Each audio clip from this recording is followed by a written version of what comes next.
Hey, hey, hey, hey. Welcome to another episode of After the Buzzer Sports Podcast. I'm your host, Lee Jones, live from the Super Bowl in Las Vegas, Nevada. I'm here with my man, Marvin Owens. What's up, Marv? What's going on, Lee? Don't hurt him out there in Vegas, man. Oh, man. Look at the eyes a little puffy, but it's going to work. It's going to work for us today. The Hall of Famer is with us today, Marv. Hey, man, we got a very great show today, man. We've been here in Las Vegas. It's crawling with 49ers and San Francisco fans. I've been rolling around town interviewing people, getting their comments. We have a show coming out with those comments very soon, but it's crawling in Las Vegas. So I want to say, man, big ups to the 49ers and Chiefs fans for invading Las Vegas. So it's happening, man. It's happening right before my eyes. But today we got a great show, man. I want to do the rundown real quick. We're going to give us our Super Bowl preview about who's going to win the game. What are the keys to the game? I want to ask you about Brock Purdy. Is he a game manager or is he an elite quarterback? I want to dive into those Cam Newton comments. I want to ask you, Mark, with the win, is Patrick Mahomes the GOAT or is he the GOAT now? I need you to talk to me about that. You know, the Lakers are teetering around a 500. You know, is it time to move LeBron James and rebuild the Lakers? You're my basketball guy. You're the Hall of Famer. I want you to educate the audience, and I want to get your view on that. And then the last thing we're going to jump into is this idea about the National Labor Relations Board saying that Dartmouth basketball players are now considered employees of the college. And what does that mean for college sports? I really want to jump into that for a minute. So, Marv, let's dive into this thing, man. Super Bowl preview. I'm out here, man. Everybody's hyped. Everybody's talking about it. You know, the 49er fans I'm talking to are talking about, Purdy all the way, Purdy. A couple of them told me this is a must win for Shanahan because of his failure a few years ago with Atlanta. And, let's be honest, the 49ers haven't won a Super Bowl since 1994. We talk about decades of not winning the Super Bowl. They've been there. So, Marv, tell me your keys to this Super Bowl game tomorrow, and what do you see as who's going to be the catalyst of winning the game? I think for Kansas City, I think it's pretty simple. I mean, you've got, I know we're gonna have this discussion a little bit later, but one of the best quarterbacks that we've seen in a long time. So I think the key for them is defensively. I think that you've seen San Francisco struggle this year when you've been able to affect Purdy, right? When you've been able to push the pocket, which Kansas City does pretty well, especially in the interior. Now they got a big loss. They lost the kid. I'm not sure of his name, but he was number 91. Can't recall his name right now, but he tore his ACL against Baltimore. That's a Yeah, big loss for Kansas a City on the minute who, defensive line. a minute Yeah, I who. Uh-huh. mean, there you go. There you go. It's a big loss for Kansas City, considering what they like to do up front. You got Chris Jones. He's always going to create pressure, but I want to see Kansas City affect the pocket on Purdy. Remember, Purdy has great feet. Nobody really talks about it a lot, but he manipulates the pocket well. He has really good feet, but if you can press it on him, what you saw Cleveland do when they got up in him, what you saw Baltimore do when they got up in him, what you didn't see Detroit do, which allowed Purdy to kind of get out and do some things to affect that football game and get the 49ers back into it. So that's what I want to see. And Kansas City's also really good at getting those hands up.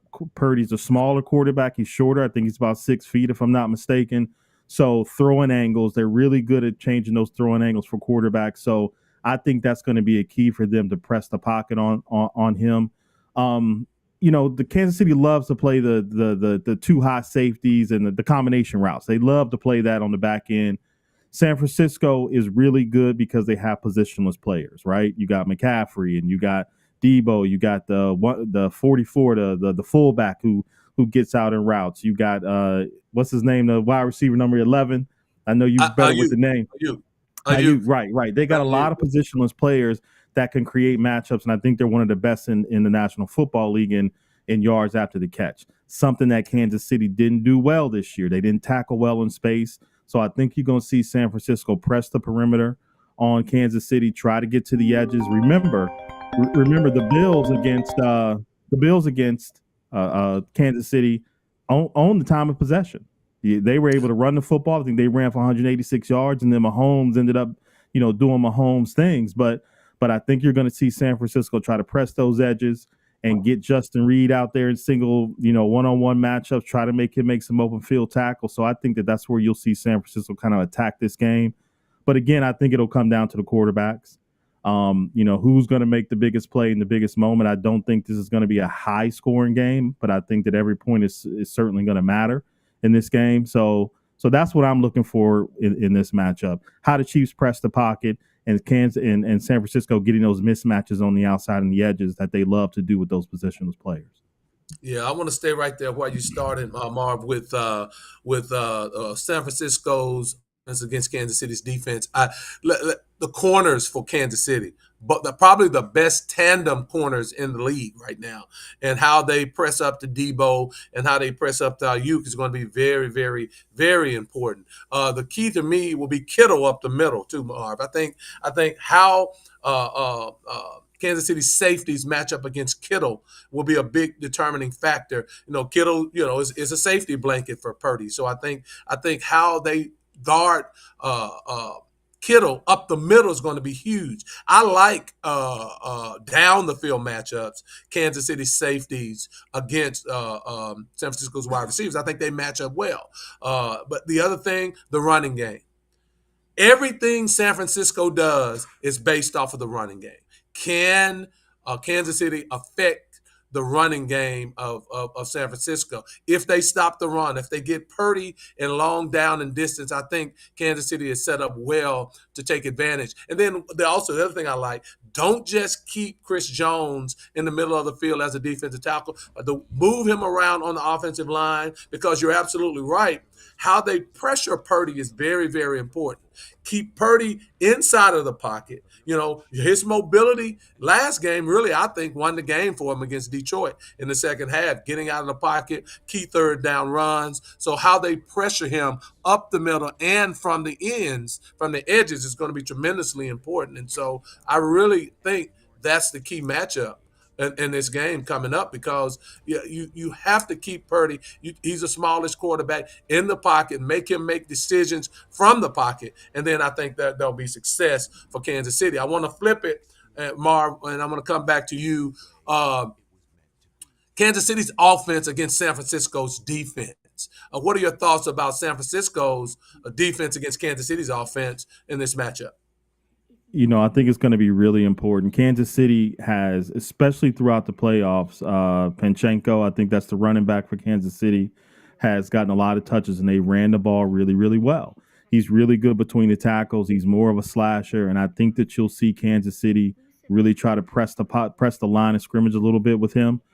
Everything has been predicated off of them being able to run the ball well, especially against Baltimore in those first couple of series that they had. The combination of running and keeping Baltimore off balance was really important. So I think you're going to see that also in this game. Kansas City's going to want to run the football. Once you get past that front seven, San Francisco, they got names up front, right? They got Right. they got the Chase Young, and they got the Bosick, but they've been really, really inconsistent this year. So can they show up? Can those names show up for San Francisco in this game and affect the running game of Kansas City and try to make them a little bit more one dimensional? But on the flip side of that, you have one of the best off script quarterbacks that we've ever seen in Patrick Mahomes. I mean, that is what he does. He plays the game off script better than anybody that we probably ever seen, and he can play it on script just as effectively. So Yeah. so it's a chess match that I think that you're going to see Kansas City kind of come out aggressively. I think that they're going to want to get some matchups with Kelsey, because once you get past Warner and those linebackers in San Francisco, I think San Fran's got really one good corner. They got one good safety. They've been really inconsistent this year on the back end. They've been giving up a lot of yards, more so than we've seen over the past few years with this defense. So their defense is certainly susceptible, but I think Kansas City's going to have the same playbook they did against Baltimore. They're going to mix it up. They're going to try to keep them, with Slash and Pacheco through the line, and then get those matchups where Kelsey kind of finds those soft spots and do what they do, and then take shots. That's what they do. So that's what I foresee the Chiefs do. But you got Andy Reid over there. Andy Reid is he might mix it up and do something completely different. Who knows? But I think that's going to be the formula for him tomorrow. Yeah, after the Buzzer Sports Podcast, live from Las Vegas, Nevada, Super Bowl 58. Man, let me say this: the one area that I think that San Francisco has struggled all season long is the tight end in the middle of the field. Everybody's tight end is 8 against San Francisco's defense. And you look at Fred Warner and the other linebackers, they're great linebackers, but there have been gaping holes in the middle of the field. Green Bay exploited it. Detroit exploited it. And I think Kelsey's going to have a big, big day against San Francisco's defense. Now, the pass rush of San Francisco's can affect Mahomes, but we know how Mahomes is, man. He moves in the pocket, he runs. I think Mahomes' legs will be tremendously huge in this game. Getting out, picking up first downs on third down, sliding in the pocket, making sure of his throwing lanes, and then just being Patrick Mahomes. That's what though. The running game, Pacheco will be key. Pacheco will be key because you look at what Aaron Jones did against San Francisco, and then Gibbs last week and Montgomery. They ran the football against San Francisco. And I'll say this. If Kansas City gets the lead that those other two teams had, it's going to be a wrap because they're not going to make the mistakes that the other teams make. So it's a chess match. I agree with you there because let me say this. Nobody's going to mistake Brock Purdy for a late game comeback quarterback throwing the football. I think last week he affected the game with those big runs. I think he had 48 yards rushing in the second half, in the fourth quarter. And so if they get behind to Kansas City, I think the game is a wrap. San Francisco has to stay on schedule running the football, throw those short passes, to Debo and Ayuk and to McCaffrey and run the football. And if they do that and they stay on script, I think San Francisco can win the game. If they get behind the chains and this is a game where they have to throw 40 to 45 the passes, I think they're in big trouble in this game. And so I think Kansas City's offense is going to pose a threat. And I think Jason Kelsey, I know we've talked about Taylor Swift on this show and all the cut-ins to Taylor Swift, but I think it's going to be a cut-in fest tomorrow with the way Kelsey, because Kelsey's going to eat. Kelsey is going to eat against San Francisco. And so we're going to see how it's going to play out. Marv, give me a prediction for the game. We sort of broken down offense and defense. We're going to jump into the quarterbacks here in a minute. But give me a prediction for the game on score, if you may, and who you think will win it. It's probably stupid to go against Patrick Mahomes, but I'm going San Francisco. I think that they find a way. I think they find enough ways to get those guys in spaces and to create some big plays. And I think Purdy is better than people think he is, right? And I'm going to go 27-24. I think San Francisco. I think you're going to see San Fran sell out defensively. I think that's what I think they got to try to make Kansas City one-dimensional. Mahomes was up and down this year. It wasn't his best year, and it was a direct result of having wide receivers that just couldn't create separation and weren't that great. And I think San Francisco's whole goal is to make those wide receivers beat them and to revert back to maybe who they were earlier in the season. But I think you're going to see San Fran sell out, and I'm going San Fran 27-24. Yeah. Does Kyle Shanahan have to win this game, Marv, as a coach? He's been close. They've called him the genius. He designs all these great game plans, but he still hadn't won. And in your opinion, since you're picking San Francisco, does he have to win this game to legitimize who we think, to quote Denny Green, who we think he is? Does he have to win this game for us to say, okay, he is the boy genius that we thought he was? Yeah, he has. He's got to get this one. Let's harken back to when he was in Atlanta, right? And they played the Patriots and the masterful game plan he put together to get that lead against New England and really affect that game, and then completely just laid an egg, got away from what they did that was so effective to get the lead in the first place. And ever since then, he's been close, but he's not there. He loses games that you don't suspect him to lose. So yeah, to solidify what everybody thinks about him and the boy genius and he's this and he's that and he's the next great one, he's got to get one. And this is the one he's got to get. And what better person to beat than Mahomes and Andy Reid to get the proverbial monkey off your back, so to speak, and to reset the conversation, or to go back to the fact that he's one of the top, one or two coaches in the NFL. Yeah, I've always thought this about Shanahan, and people, they give him the title of genius, and he's the best, this and that, or whatever the case may be. My problems with Shanahan has always been, Marv, and you just reference it. In game adjustments of when you're trailing. Now the last two games, certainly they came back and won against Green Bay, but the Packers had a lot to do with that. Mm-hmm. And certainly Detroit had a lot to do with it last week. And so I've always questioned his in-game adjustments during the game, because it ebbs and flows of the game. You're going to have a long halftime with Usher performing at the Super Bowl. So whatever the score at halftime is, which coach makes the better adjustments at halftime? And we know Andy Reid is proven. He's proven to do that. I've always questioned that about Shanahan. That's always been my knock on him. And to your point, you saw it in Super Bowl against Atlanta with a 28-3 lead. You've seen it in regular season games. And even though they've won against Green Bay and Detroit, you really saw it. I mean, that was some phenomenal plays, with running from Purdy. The helmet catch, I mean, give me a break. I mean, that was just different. And then as soon as the helmet catch happened, a fumble the next play. God was looking out for Shanahan in that game. So we're going to see what happens here. I'm going to go with Kansas City because I just think that the game plan from Andy Reid's going to be on point. And I just think with Kelsey and Mahomes, they're going to make enough plays to get Kansas City in a position to win. And I think it's going to be sort of a shootout. I like it 38-31, the Chiefs, because I think both teams will move the football. I think both teams.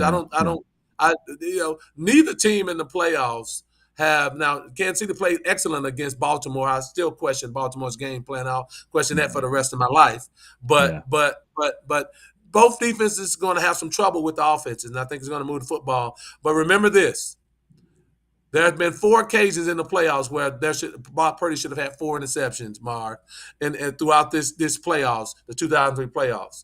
And if those things happen, they're going to be in big trouble. You cannot get behind if you're San Francisco against Patrick Mahomes in Kansas City. I like Kansas City to win it, 38-31. We'll see what goes down on that, man, and we'll keep the views. Now, let's go to these quarterbacks real quick. I got a question for you. You said you feel that Brock Purdy is a little better than people give him credit for. I need you to explain that to me. Cam Newton made some comments. And to Cam's credit, I give him all the credit because he did explain himself. He called Brock Purdy a game manager and really not an elite quarterback. Now you got to take Cam, and Cam was an elite quarterback. Heisman Trophy winner, scored close to 50 touchdowns as a senior at Auburn. Rookie passing record coming into the league. Come on, give him credit. I know he's Alabama. Auburn, and you're Alabama, and you don't want to give Auburn any credit. That's how you tired people are. But give him the credit. He's a great player, so he understands. And when he says game manager, I don't think that's disrespectful. He said he made the comment that Brock Purdy's probably the 10th best player on the team. Now I don't necessarily go there. I give him a little higher grade than that, but that's okay. Game manager distributing the ball to the great players that they have. I don't see anything wrong with that, Marv. So great player or game manager. What are your thoughts? I think he's somewhere in between, right? And I think Cam is a little bit in his feelings. All right, so you got two sides of the coin here. You got difference maker at the quarterback position, and you got somebody who's, as I like to call it, the quarterback is the point guard. He's the facilitator. Right. He doesn't have to be the best player on the field, but he has to know what everybody's doing and put people in positions to succeed. One of my old coaches always said, KYP, know your personnel. Don't give it to a guy on the break that can't put it down on the floor and finish. If he fumbles it, that's your fault, right? You got to be the game manager. So I think Purdy does that really well. Nobody can dispute the fact that he's top top tier in terms of processing the game. Like he is a quick processor. He reads defenses really well, and he does it well. Athletically, I think he's been undervalued. I think he won that game, like you mentioned before, against Detroit with 3 big runs that nobody really expected him to be able to do. And his athleticism is a little bit higher than what people think. Also, I'm gonna give you a little stat to kind of go back. And Cam, look, he changed the game in a lot of ways, but how many transformational, upper echelon athletic quarterbacks have won a Super Bowl? I mean, let's just really think about this. Super Bowl winners are game managers, processors, and knowing who to get the ball to and what spot and when it's important. So listen, since 2000, Trent Dilfer, you wouldn't call him a yeah, I call him a game manager. That's what I call him. You a game manager. That's what we got Tom Brady, the GOAT. Nobody would ever say Tom Brady is upper echelon athletically in terms of the quarterback position. He is a high right. Okay, let's go through Brad Johnson. You got Tom Brady again. Ben Roethlisberger. Maybe he toted that line a little bit. There's some things Ben did that other people couldn't do. I'll give you that. Yeah. You got Peyton. You got Eli. You got Drew Brees. All processors of information. Not elite athletically, not game changers in any kind of way, but processors of information and facilitators. Then we go to Aaron Rodgers. Maybe we'll put him in that category. Maybe athletically we'll put. All right. Absolutely. Then you got Eli again. You got Joe Flacco in here. Come on, man. Game manager. You got Russell Wilson. So we'll give him 2. Absolutely. We'll give him 2. You got Tom again. You got Peyton. You got Tom again. You got Nick Foles thrown in that conversation. You got Matthew Stafford, and then of course Patrick Mahomes. I don't see Cam Newton's name in there. I don't see Lamar Jackson's name in there. I don't see Randall Cunningham's name in there. I don't see a lot of guys that we say are game changers from the quarterback position win Super Bowls. So your argument doesn't have a lot of legs to it because you don't have to be that person at the quarterback position. You were, Cam, because you were a freak of nature. But it still didn't translate into what you really wanted, which was the Super Bowl. You lost to Peyton Manning. I mean, so when I go back to Brock Purdy, sure, I think he's an upper echelon game manager. That's what I call him. That's a little bit better athletically than people think, and that's all you need to win Super Bowls. Yeah. I need somebody before I comment. Hey, please, audience, if those of you that are online and watching, please give us some comments on this because Marv did the greatest job I've ever seen in towing the line on answering a question. Elite quarterback or game manager? Purdy is a game manager, period. It's thank you, Recycle Me. That's what I think. But let's go back to a couple of things you said. Marv, look, I love the stats. Boy, I tell you, you hit that home. You hit a home run there. I love it. But Marv, there hadn't been a lot of mobile quarterbacks in the league as we're transitioning out of the statuesque quarterbacks that throw the ball down the field to the mobile quarterbacks. Lamar's still in his 5th or 6th year, so they're coming. Certainly, they're coming. We had Jalen Hurts last year that was the best player in the Super Bowl last year. And he lost. You're right. He lost. But so you said upper echelon elite game manager. That's how you're going to toe the line. There should be another category. There should be another category that if you need to put the game on his back, i.e. Detroit, he made plays that you needed him to make to get to the next round and survive. Is Dak a game manager, or is he an upper echelon game manager? What is Dak? Yeah.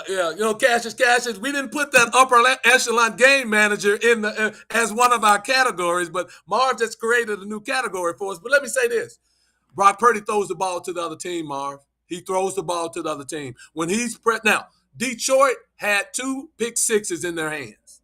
That game would have been had a totally different outcome. Same thing with Detroit. He throws the ball to the other team. People don't like to focus on that because it hadn't hurt them in the playoffs. But he throws the ball to the other team. Brock Purdy makes some 3 or 4 terrible throws a game, and it hasn't cost him yet. And again, how Kansas City and how Spagnuolo pressures him is going to be a big determining factor in this football game. And so, for me, look, I don't have anything against him. To your point, I'll give you credit. There's something to be said about getting the ball to people in the right spots. throwing on time and throwing to the right spot. There's something to be said for that. Joe Montana, let's go back to him, Marv. He was not the most athletic person, but he put the ball where it needed to be. And when I think about Brock Purdy, I think about a poor man's Joe Montana, a very poor man, like the man on the street that's sleeping on under the rail, under the train station. A very poor man, Joe Montana. I mean, very poor, but he has that type of skill, and so I think about that, and I think he distributes the ball. But let's be honest. There's nothing. People jumped on Cam. Kimberly Martin jumped on Cam. First thing she's talking about how his look and the hair and how he's dressed. And let me say this. Cam wasn't wrong. Cam wasn't wrong, especially once he clarified what he was saying. He is a game manager. He is, and there's really nothing wrong with saying he's a game manager, other than the fact that there are other people that you have to rely on to win the game. You have to. Lamar Jackson have to win the game for Baltimore. If not, they're going to lose. It's what we saw in the AFC Championship game. Dak Prescott has to win the game for the Dallas Cowboys, right? Hence, they're going to lose. Josh Allen has to win the game for Buffalo. Herbert has to win the game for San Diego, the Chargers, excuse me. Those are the guys that, to me, are the elite players. And no, none of them have won a Super Bowl yet, but their trajectory is going towards the Super Bowl. I don't have anything against how Purdy plays. But to me, Marv, he's a game manager, and that's okay. I mean, at a certain point, Lee, we got to stop having these. I need you to stop having these conversations about trajectory and where they're going and potential. At some point, there's got to be results behind it, right? Like Dak, we going in year 9, and he's still on this trajectory up, but there's nothing to show for it. At Lamar, he got 2 MVPs, and there's still nothing to show for it. At the end of the day, this is a team sport, right? Right. There's 11 guys on the football field. Right. He gets paid to do something that nobody else can do, and that's distribute the football. McCaffrey gets paid to do something really well that nobody else can do. That's be multidimensional. So you got other guys. So my job is to be a game manager. Game managers win you football games. You can be as elite as you want to be, right? But if you don't have other people on the field that can help you, and Cam, none of it got you to where you needed to be.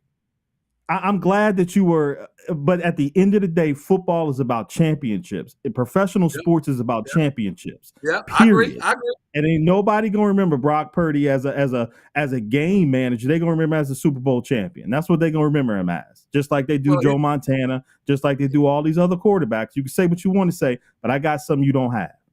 Well, hey, look. Ultimately, when we look back on this thing, and it's interesting how you judge people from their entire career right now, and you're putting the Dak Prescotts and the Lamar Jackson while they're in their career. By the way, Dak Prescott, second in the MVP voting, very good Dak, excellent year. You didn't get where you wanted to go, but excellent year by Dak Prescott this year. I have to give him credit and shout out to Dak for coming in second in the MVP voting. That was well deserved. But let's get back to the question at hand. Yeah, if you look at their career, think about this, Marv.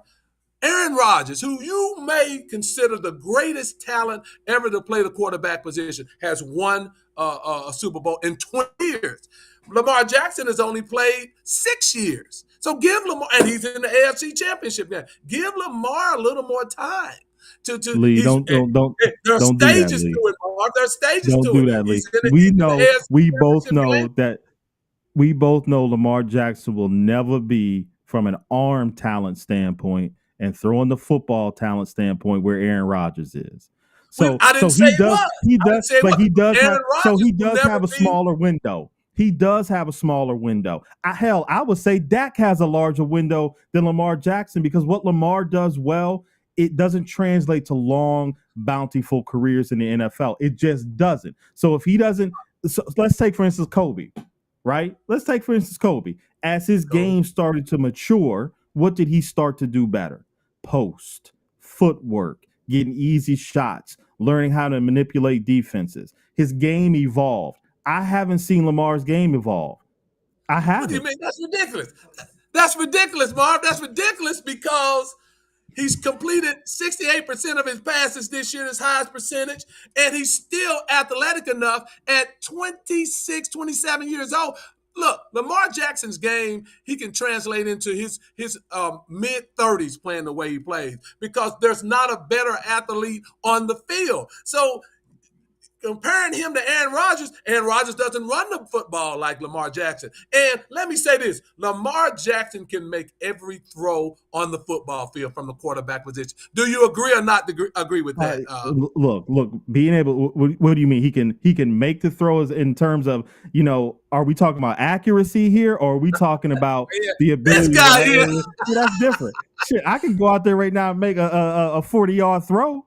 Don't mean it's going to be where, I mean, I can make every throw. See, you just talked about Kobe with the Mamba mentality. This is this Alabama mentality that gets on my nerves. This is the mentality that always gets on my nerves. Look, we're talking about Brock Purdy, one of the he has a pistol, he's a BB gun arm, and you're trying to say that and comparing his athletic skills to Lamar Jackson. That's ridiculous. He's always going to be a game manager. There's nothing wrong with that. You named off Flacco, you named off all these quarterbacks who we consider game manager. I'm saying there's nothing wrong with it, but don't knock that Lamar does it a different way, and there are stages to this. Lamar has grown and grown every year he's been in the league. He just got receivers this year, and he went to the AFC Championship game. So there's levels to it. Same thing with Jalen Hurts. Jalen Hurts was there. But we're talking about Brock Purdy. See, this is how you get on my nerve. We're talking about Brock Purdy as elite quarterback or game manager, and then you put a different category in the whole mix, elite game manager. Is he elite or is he a game manager, Mark? Which one is? I mean, if you making me make a choice, I'm gonna say game manager. Okay, but he's elite at game managing. How about that? All right, there we go. I got you. Elite at game. Okay. Let's look. We'll see. If he wins the Super Bowl, Marv, he rewrites everything about himself. There is no doubt about it. When you put that ring on and you rewrite everything, so you're right. He can be a game manager with a Super Bowl title, and those are very fleeting. But those people that you named, there were multiple winners in Tom Brady in the last 10 years. So I give you that. I want all my flowers too. The next show, I want all my flowers when this happens. I want and I don't ever want my football prowess to be questioned again. Don't question your knowledge at all. Okay, I got you. Hey, if he's the Super Bowl MVP, I'm gonna come in here and say you the man. Now, I never question the football prowess again. Let's do this. Let's flip the script. Patrick Mahomes. This will be Patrick Mahomes' fourth Super Bowl. He's going for his third win in 5 years. There are some out there, Marv, that says Patrick Mahomes is already the greatest quarterback of all time, the GOAT. I won't go there, but I want to hear your opinions of this.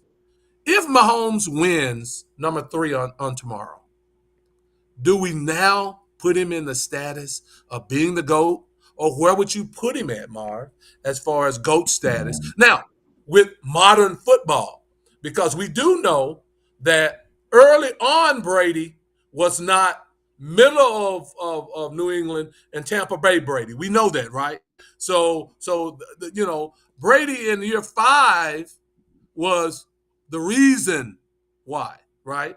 Early on, especially his first year, it was defense. So, but Mahomes has always been the guy. So I put that caveat out there to you so I can get your opinion on it, Marv, and I'll turn it over to you. What do you think? I try to find a way to dispute this category, but I just don't know how you do it. 17 playoff games, 14 wins, 39 touchdowns, over 4,800 yards. I'm looking at a stat here. Steve Young didn't do it. Favre didn't do it. Elway, Jim Kelly, Troy Aikman, Warren Moon, Johnny Unitas. So we can go down the list, man. I mean, and only 7 interceptions in those games. I mean, that's GOAT-like. I don't care how you want to say it or what the sample size may be. That's absolutely incredible. Here's another incredible stat just to kind of throw out there at the audience. He's had 18 potential game score tying or go-ahead drives in the fourth quarter or in overtime in the playoffs, right? And the Chiefs have tied or gone ahead on 12 of those drives. Then that's crazy. That's clutch. That's I get paid the most money.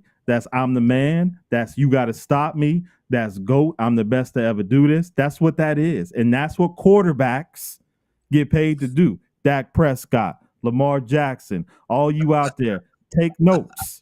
Listen to what I'm saying here. This is how you get Cam Newton. This is GOAT status. This isn't upper echelon because we all know he's athletically, he's not that dude, right? But he's a high processor of information. He got ice in his veins. He don't care about the situation. He can put that football anywhere. He can timely beat you with his feet, and the stats just don't lie. You know, the rest of the NFL in that time, they say is 8 for 50, 8 and 55 since 2018 when trailing by 10 or more points. I mean, it's crazy, right? Yeah. Mahomes is he's 4-2. He's the only quarterback with more double-digit comebacks than wins than Brady. Like Brady's the only one that beats him. So if we're talking about is he in the GOAT conversation, absolutely. I don't think you can. There's no way you can debate that what he's done in his small sample size is not GOAT status. And I say his game translates for years and years and years moving ahead. And I think we'll be talking in the next 10 years. Is he the greatest ever? Probably. Okay, all right, beautiful. You know, I like, you know, you're showing off that Alabama education. Boy, I tell you came in with all the stats.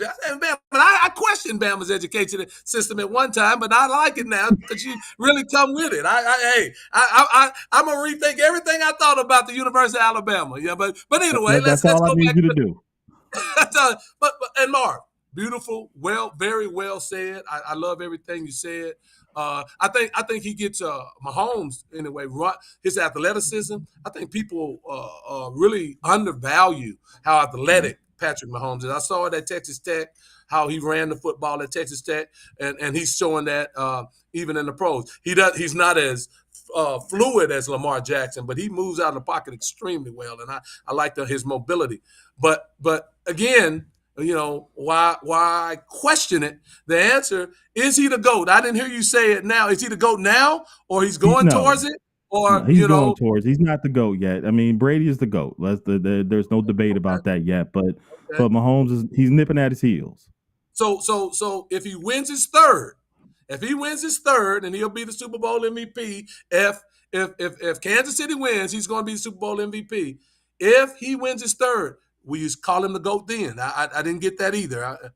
No, because my whole thing is chips. That's my thing, right? That MJ is the GOAT to me because of his playoff record and what he did. Everybody knows what he was as a player, but when you get paid the most and you're the focal point of any game plan and you can come out and produce and you can get chips, that makes me that's the GOAT to me. So no, he still won't be the GOAT, but he in the conversation. Okay. Well, the conversation, absolutely, he's in the conversation. You can't look at his career and say that he's not in the conversation. But you know, Tom Brady's a bad man, Mark, and 7 is so far out there.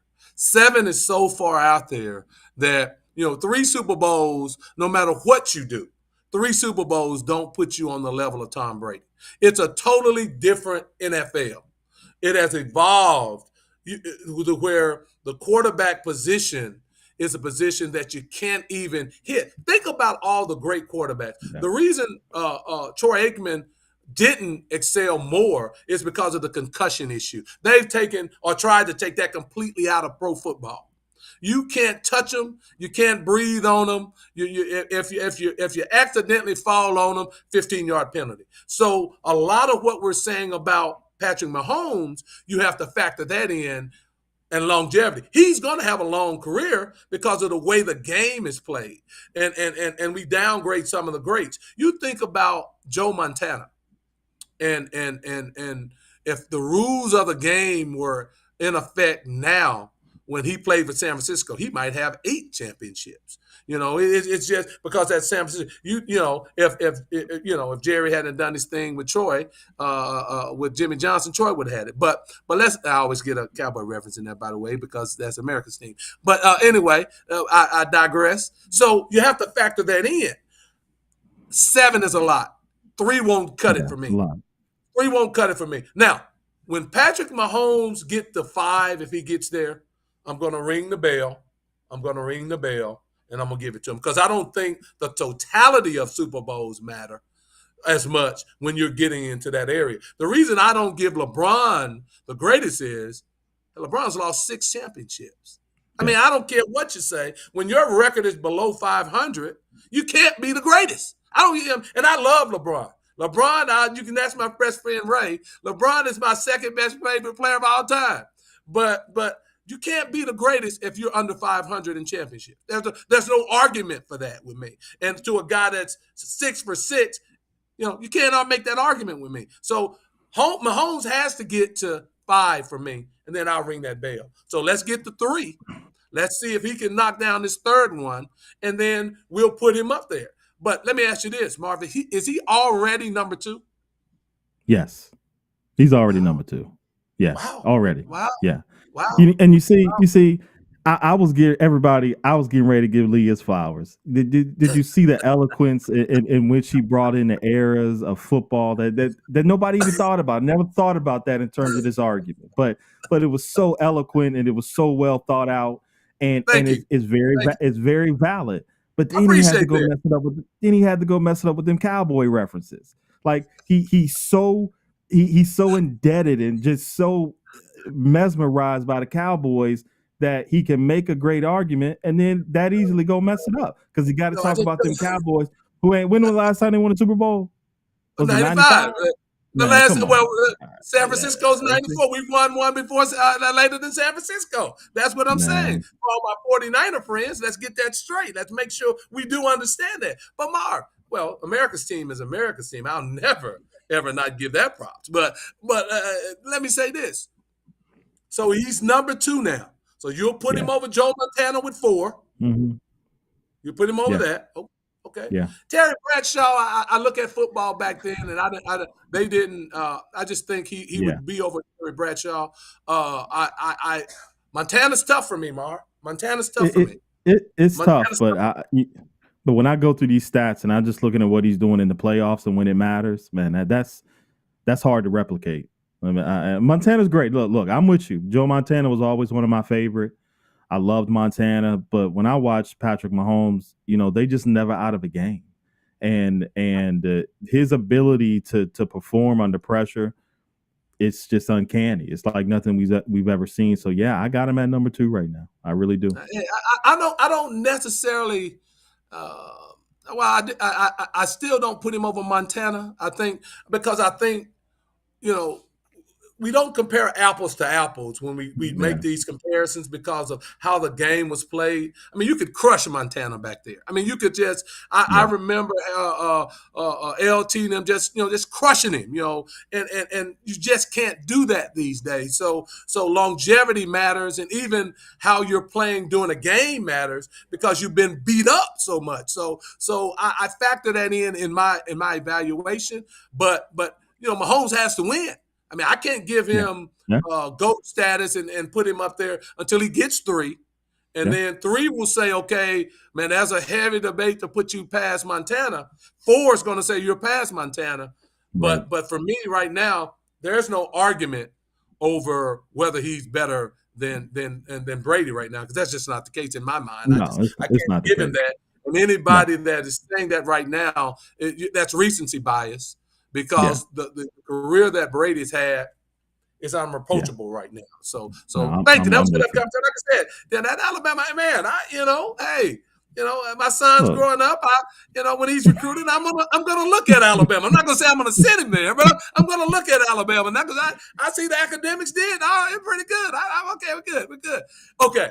I want to switch gears real quick. And Marv, you're my basketball guy, so I've been very interested in this comment. Again, guys, give a comment. Please let us know what you feel about anything we said after the buzz is live from the Super Bowl here in Las Vegas. Beautiful day today. We're going to hit the NFL experience today. We'll be putting out some media on that. We're going to interview some players and do all that good stuff, what we do.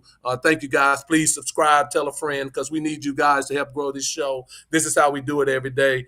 Marv, I need you to talk to me about this. The Lakers sit in the 9th spot right now. They're 3.5 games out of the 6th player spot. which would get them out of the play-in. They're in ninth place. They're in the play-in right now. But they're 1.5 games out of being in the 11th spot, which would take them out of the play-in altogether.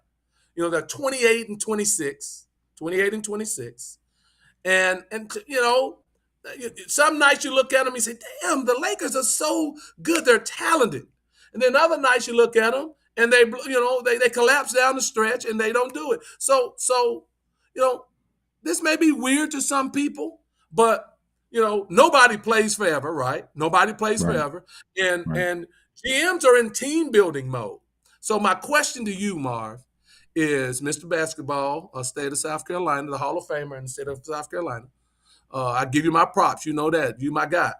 Should the Lakers consider moving on and trading LeBron James and getting draft picks, players to remake the team for the future? I mean, if you're a good GM, of course you consider everything, right? You put everything on the table when it comes to your franchise and how you see it progressing towards the future. But will they? No. And I'll be honest with you, it doesn't really make sense. So they had an opportunity. The trade deadline came, right? Came and passed, and they didn't make any moves. And number one, they didn't make any moves because there was no moves out there that made them better. I mean, if you got the kid from Atlanta, does that exponentially make you better in the Western Conference and get you up to, the sixth, fifth? I doubt it. He doesn't shoot the ball well. I mean, defensively, he'd be an upgrade, but outside of that, there's not much more value that he would add to the Lakers, right? So the Lakers are in an interesting spot when it comes to the offseason. LeBron has a player option, right? So he pretty much is in control of his future. He's got up until I think it is June 29th to make a decision on that, and that's about 2 or 3 days after the NBA draft. Now, what the Lakers are sitting with is a whole bunch of assets. Right? Yep. They potentially have 3 first-round draft choices that they can play with. Yep. And I think the Lakers are playing the long game here. I think this is a Hollywood script that they're getting ready to write here, right? So this is going to be LeBron making one last run at 40, using those draft choices as assets. They don't have a lot of assets. If they stay put the way that they have, I think this is their thinking. They're going to use those assets to attract a high-level all-star free agent this summer.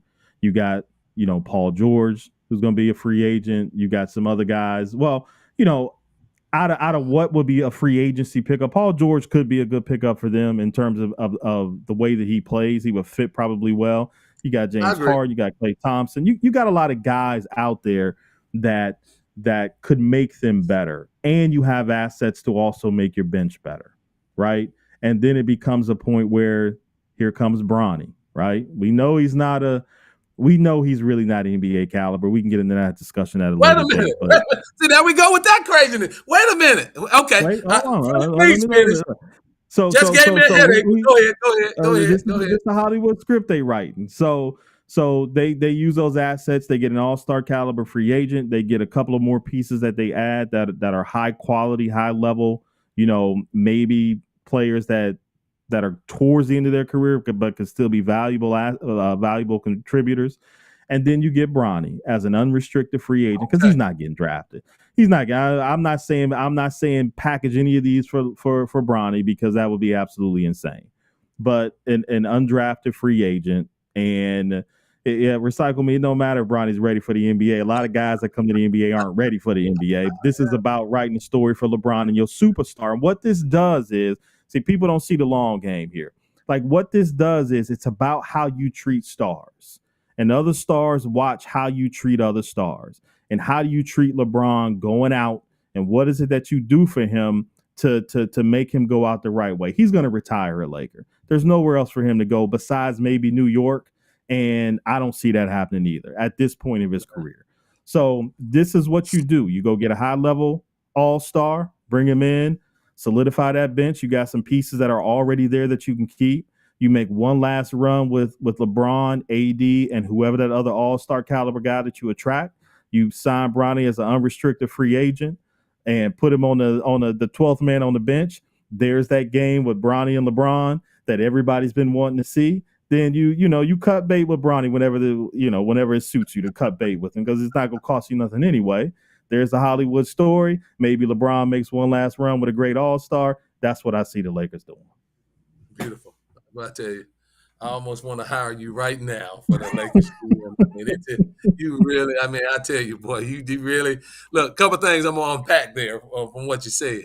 And recycle me. I like what you said about the marketing and that you may not want to be the person that trades a baby money. That's valid. That's valid. The GOAT thing, you missed the boat. You missed the boat on the GOAT thing because LeBron is not the GOAT. And No, I know. no. The recency bias and what we've seen of LeBron, but go back and watch The Last Dance and then tell me if LeBron's the GOAT. It's all documented for you younger people that didn't see Jordan. Go back and watch The Last Dance. But let me unpack what's first of all, Marv. Bronny should stay in college one more year. Okay, He first of should. all, I mean, technically, he should. out this year. You need this year and then come out, and next year you'll see all the skill set that Bronny has. Bronny is an NBA talent. There's no doubt about that. And NBA ready right now? No, I don't think. But his talent, he can shoot the ball. His IQ is high. He can deliver the ball. He can pass the ball, very similar to his dad. So I like Bronny. But and you said something, Marv, that there was nobody out there at the trade deadline. I disagree. There was one guy out there at the trade deadline that the Lakers could have went out to get. And I've said it last year, and I'll say it again. It's Kyrie Irving from Dallas. They would be instant title contenders with Kyrie Irving on that team. You trade Austin Reeves, you empty that bench, you give Dallas 3 or 4 of those other players, and you keep AD and you pair those 3 together. Then you're championship caliber this year. That's what they should have done. But the Lakers don't want to trade Austin Reeves in any scenario. That's a mistake. They don't. That's a mistake. That is a mistake. I'm not saying Austin Reeves is not a good player. That's a mistake.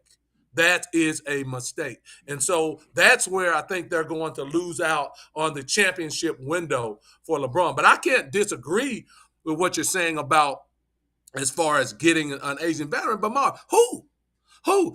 No team is going to trade their superstar to the Lakers.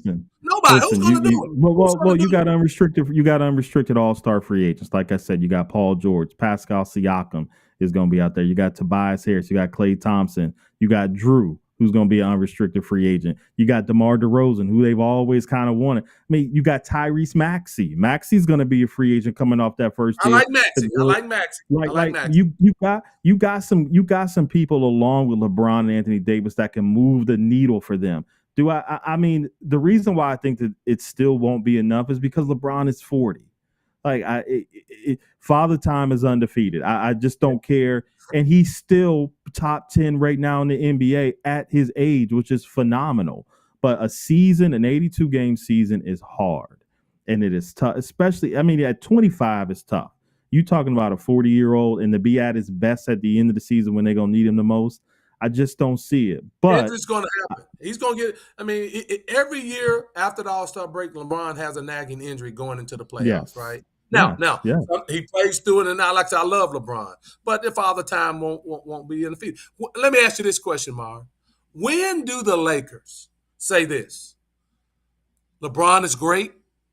We love him, but when do we say Anthony Davis is our future and not LeBron James? When do they say that?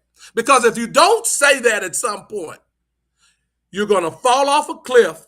You're going to fall off and build the team around Anthony Davis with a great shooting around him and make it more of a defensive team, right? And great shooting. When do the Lakers turn that page on that focal point and not say this is a LeBron James team at 40 years old?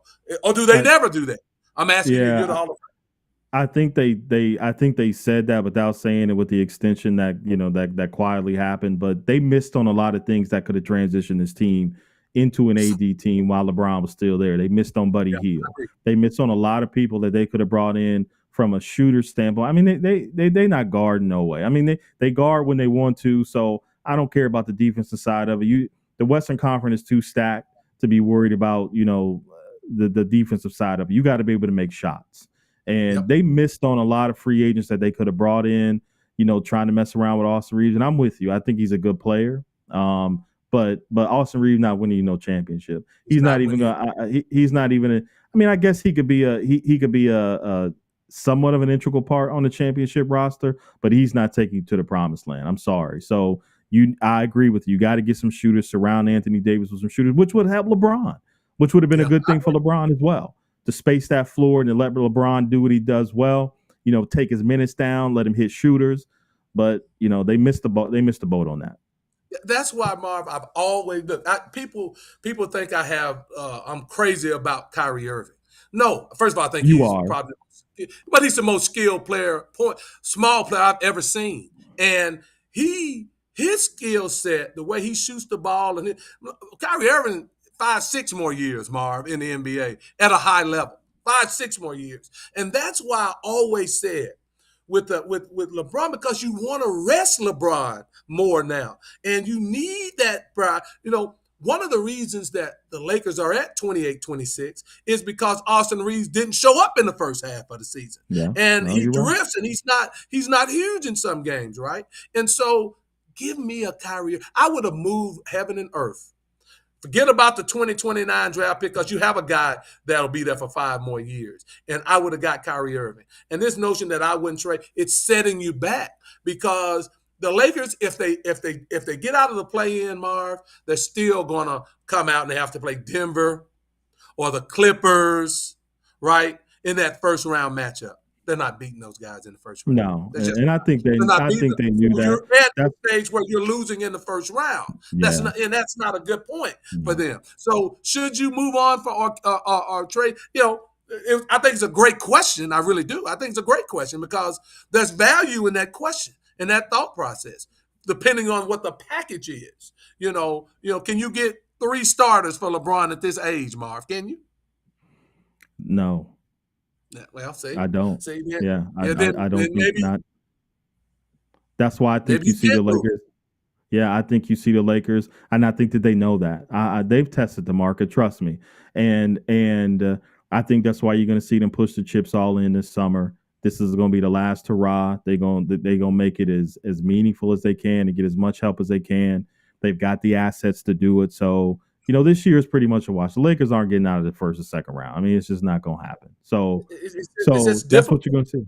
Yeah, it's just too It's the difficult. way So the way their season is lined up, Marv. And after the All-Star break, it's roughly 30 games left. I yeah, mean, it's just yeah, not a lot yeah. of games to improve Mm-mm. your positioning. So you're going to have to play one of those top 3 teams. Now, if they match up against OKC, young OKC, they're talented as hell. They may be able to beat them in the first round matchup Yeah, because of the yeah, experience. And let me say this: LeBron's still the man. yeah, He can yeah, win for you a sure. series. But Denver, the Clippers, that's tough. Man, the Clippers loaded. And Yeah. so that's where I say that you have to have that in the back of your mind. And I still would move heaven and earth to get Kyrie. Our last topic, Marv, we got a few minutes left on the show.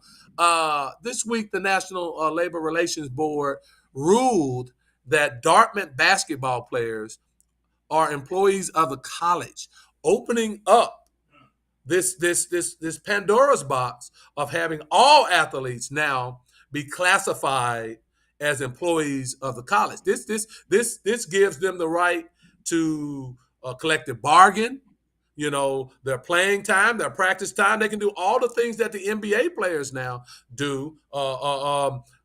Health care, all of these things if they become employees of the college. And the framework of what employees look like, they can shape that as well. What is that going to do in terms of college sports, both football and basketball, in your opinion? I think we need to probably spend like a whole half a show on this. Yep. I'm going to Yeah, just bring out a couple points though. I think it's going to completely destroy college athletics. Well, listen, and I'm not talking about the money makers. I'm not talking about basketball, men's basketball, and football. They're going to be fine no matter what. Dartmouth can do this because they're private. They're a private institution. All Ivy League schools are private. So we're talking about a little bit different playing field here. But when we start talking about public schools, what about Title 11? What happens then? Right? It was there's extensive labor laws that go along with becoming employees of a university, right? And title and all the workplace discrimination and based on age and sex and all those kind of things. That was the main reason Title 11 was created, right? So if you start bringing kids in as employees of universities, what happens to Title 11 and these labor laws? How does that affect it? Number two, even from an employment standpoint, like if you're at a public university, then it becomes you're given the power, but all the power that you fought for as a player, with the NCAA and having NIL and all these things, freedom of movement, you're going to lose. All the power now is going back to universities. I mean, think about it. Think about it. So now you're an employee university. If you're a public university, what do you have to do? You have to post jobs. You have to post a job, right? But this is the truth. You've got to post a position, correct? You have at-will firings. How does that work?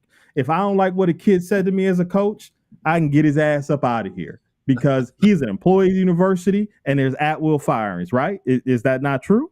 But they're doing that now. They're doing that now, even with the coaches. If coaches badmouth players, talk about players, they get them out of there. Let me say this though, Marv. Let me say this. I'm going to stop you there just for a second, and I'll go back to you. Now, remember though, you get to collectively bargain all of these parameters around.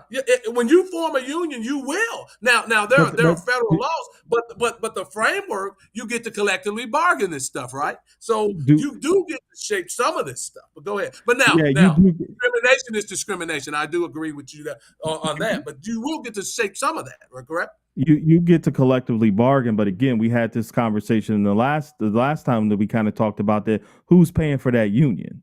Like, who, from a college athletic standpoint, who's paying for that? This is going to completely wipe out college athletic programs because you know why? Because it won't be sustainable. Because most of programs in college athletics work at a deficit anyway. They're not creating revenue.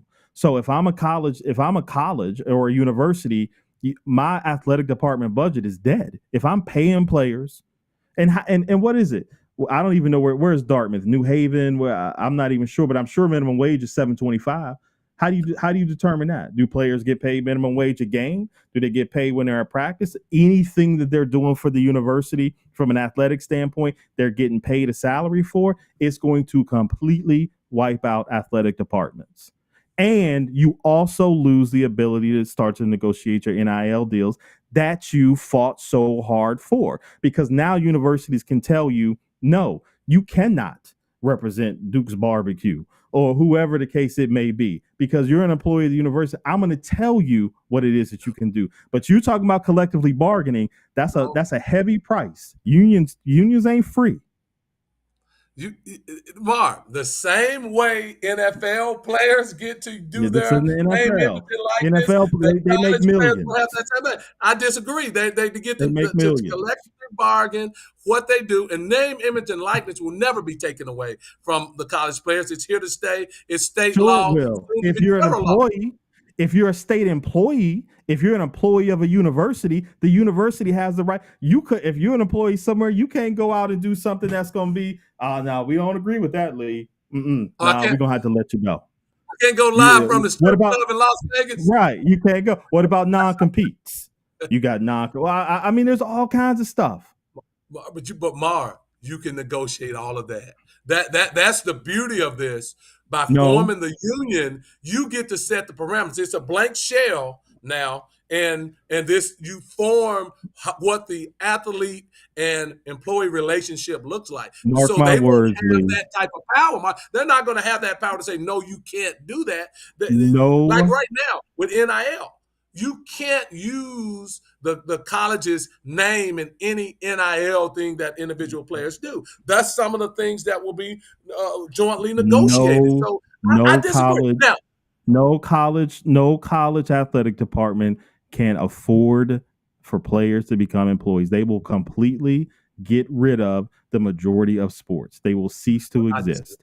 And this is the reason why. This is the reason why you see the SEC and the Big 12 or Big 16, whatever they're called now. This is why you see them form the committee that they're forming to start kind of talking about a super conference, because they can afford to do something like this from TV revenue and deals and afford to pay kids, right, and get their own pay structure, but not as an employee of the university. That'll look something completely different. I agree with you. The super conference is coming. I think this whole thing is taking us down that road. I don't.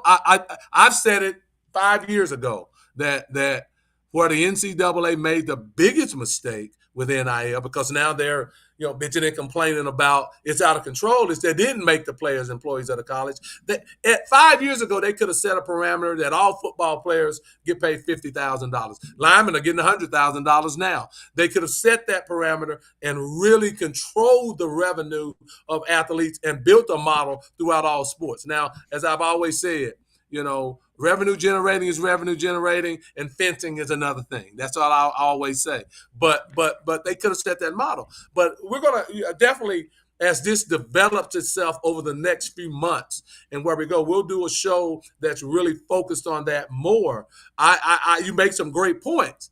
I don't agree with all of them, because I think collective bargaining and making sure that relationship is built out in a way that's beneficial. That's what we bargain for both the student athlete and the college, is something. I think colleges want the ability to do NIL deals with their players, because they can keep the revenue down for what the collectives have to pay. But one thing, just before we go, is I know we got to go. It'll never be a mutual relationship, because most athletic departments operate at a deficit. They don't make enough money. Like, that's most. We're not talking about Alabamas and Ohio States and Texas. We're not talking about them. We're talking about the 300,000 other athletes that are at universities that receive free educations, whose sports don't generate any revenue. They operate in a deficit. Those sports will be eliminated because schools cannot afford. They can't afford it. Yeah. There's no way. Unfortunately, we don't want to see. Don't do it. Green Bay State and Milwaukee Whitewater play basketball. We don't want to see that, Mark. We don't want to see it on TV. I don't want to watch it online. We don't want to see it. We want to see Alabama play Arkansas. There are kids that receive free education from that put them in different lots of life that never were received before. But you're saying you don't want to see them. That would be the result of not seeing them. There's a model that we still fund those games and we still let those kids get education. Hey. But on CBS and ABC, we don't want to see that. When those Division II playoff games come, nobody watches. Nobody watches that stuff. That's just free programming space. We want to see the big ready to go, but if it don't make dollars, it don't make sense. Let's leave it at that. Hey, we've chopped it up again, man. This has been another great show. Guys, please subscribe. Tell a friend. Definitely, we need to get those likes and those subscriptions up. So we really want you guys to click on, like a friend, watch the show whenever you watch it, tell a friend about us, because this is how we do it, man. We chop it up. We don't do this canned stuff where people tell you what to say. As y'all see, we come off the dome, man. We bring it live, and so we're gonna do it. I'm gonna be here in Las Vegas for the rest of the week. We're going to do some more shooting of the NFL experience and around Las Vegas for the Super Bowl. He's the Hall of Famer. He's Mr. Basketball. He's an Alabama grad. We try to still put up with him. I know some of you guys can't stand it. As we get closer to football season, it's going to be terrible, guys. I just want to let y'all know that. But he's Mr. Marvin Owens. That's my guy, though. Hey, we're going to be back. We're going to talk about the Super Bowl next week. But for Marvin Orange, I'm Lee Jones. This is After the Buzzers on ISF Production. We'll see you next week.